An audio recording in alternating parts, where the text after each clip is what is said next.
अगला व्यायाम है भुजबल्ली शक्ति विकासक क्रिया। करने का तरीका, समावस्था में खड़े हो जाएंगे।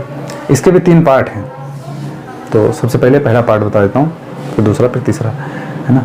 करने का तरीका, समावस्था में खड़े हो जाएंगे। श्वास को लेते हुए हाथ को बाएं की तरफ से उठाएंगे। करतल वाला भाग बाहर की ओर जाएगा, करपृष्ठ वाला भाग अंदर की ओर। कंधे भुजबल्ली से कान स्पर्श करेगा, इतना ऊपर तक ले जाना है। हथेलियों यानी करतल वाला भाग बाहर की ओर। फिर सांस को छोड़ते हुए हाथ को नीचे लाएंगे। सांस को भरते हुए ऊपर नीचे। ये था पहला भाग, भुजबल्ली शक्ति विकासक क्रिया का पहला भाग। अब इसका भाग दूसरा है। सेम, श्वास को भरते हुए हाथ ऊपर, करतल वाला भाग बाहर की ओर, करपृष्ठ अंदर की ओर। कंधे से कान स्पर्श करता हुआ, सांस छोड़ते हुए नीचे।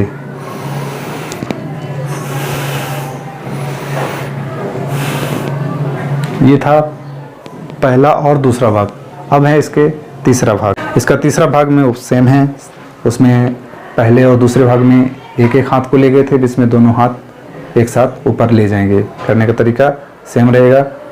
देख लीजिए, समावस्था में खड़े हो गए, सांस को भरते हुए दोनों हाथ ऊपर,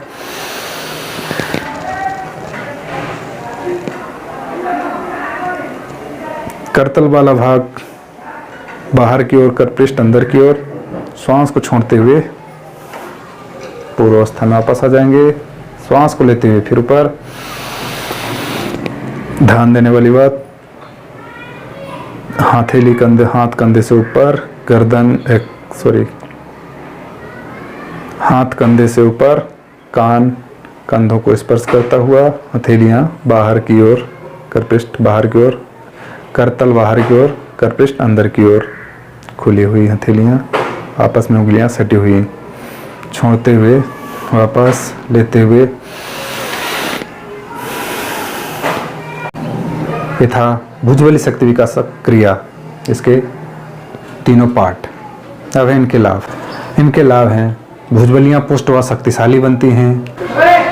कोहनी से लेकर कलाई तक का हिस्सा संतुलित होकर उनके दर्द मिटते हैं, कंपन दूर होता है।